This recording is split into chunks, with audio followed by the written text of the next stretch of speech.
তালের বড়া তো সবসময়ই হয়, আজ নতুন একটা রেসিপি নিয়ে এসেছি, যেটা হলো তালের পোড়া পিঠে।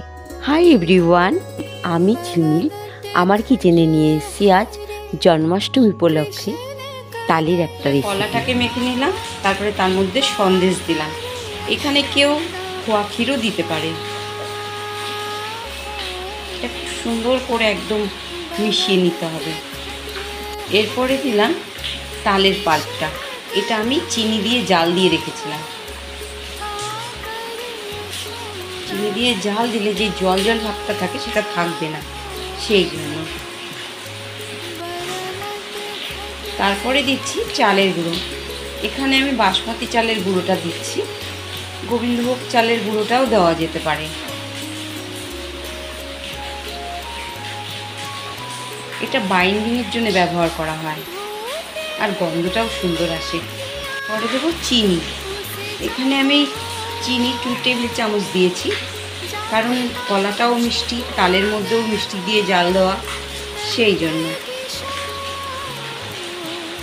এরপরে দেবো নারকেল কোড়াটা। এখানে নারকেল কুচি কুচি করে দেওয়া যায়, আমি কিন্তু কোড়ানোটা দিচ্ছি। আমার যদি বাইন্ডিংটা না হয় না, আর একটু চালের গুঁড়ো দিতে হবে।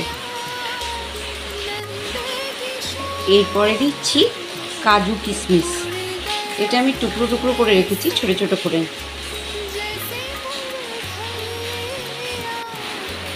যদি কেউ মনে করে এলাচ দেবে তাহলে দিতেই পারে, আমি কিন্তু দেব না।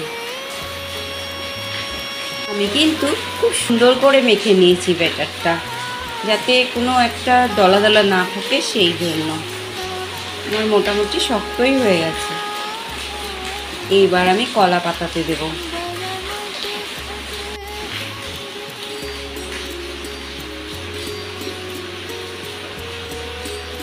এবার একটু তেল বুলিয়ে নিতে হবে, যাতে তালের পিঠেটা ঠিক মতন উঠে যায়, সেই জন্য। আজ আমি গোপুর জন্য এই চামচটা কিনেছি। দেখো তো কত সুন্দর চামচ। এটা দিয়েই আমি পাল্পটা দেব।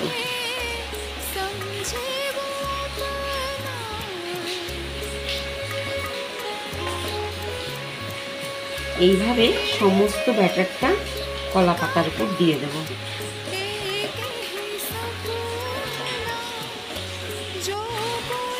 আজ খুব বৃষ্টি পড়ছে, তার আওয়াজে কিছুই শোনা যাচ্ছে না। এটা আমি গ্যাসে করব না, গ্যাসেও করা যায়, কিন্তু আমি করব না, ওটিজিতে করব। এটা খেতে কিন্তু খুবই ভালো হয়। গোপালকে সবসময় তালের বড়া দিই, এবার যদি এটা দিতে পারি ভালোই লাগবে। আবার একটা কলা পাতা নিলাম, এটাকেও তেল দিয়ে মাখিয়ে নিচ্ছি। এইবার এর উপরে উপুর করে দিতে হবে, যেরকমভাবে হয় আর কি।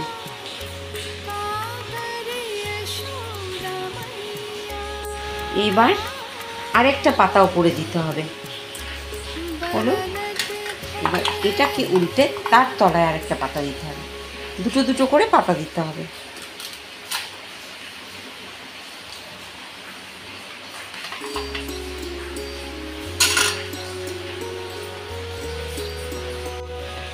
এবার ওটিজিটা আমি দিয়ে দিচ্ছি। টেম্পারেচারটা দিয়েছি 180, আর টাইমারটা দিয়েছি 20। এবার এটা বার করে নিলাম। এবার এটাকে আমি উল্টে নেব।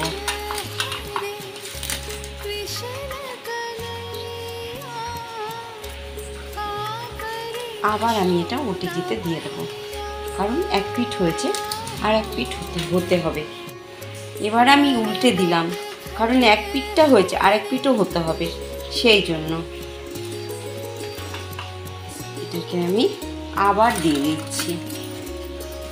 তালের পিঠেটা হয়েই গেছে। এবার আমি বন্ধ করে দেব, না হলে কিন্তু বেশি পুড়ে যাবে। আমি এবার ওটিজি থেকে বার করে নিচ্ছি।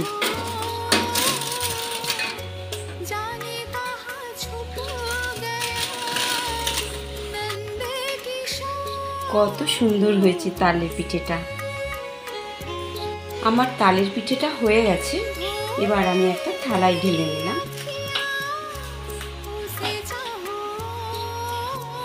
আমার তালের পিঠাটা হয়ে গেছে, এবার আমি চৌকো চৌকো করে কেটে নেব। সফট হয়েছে জিনিসটা।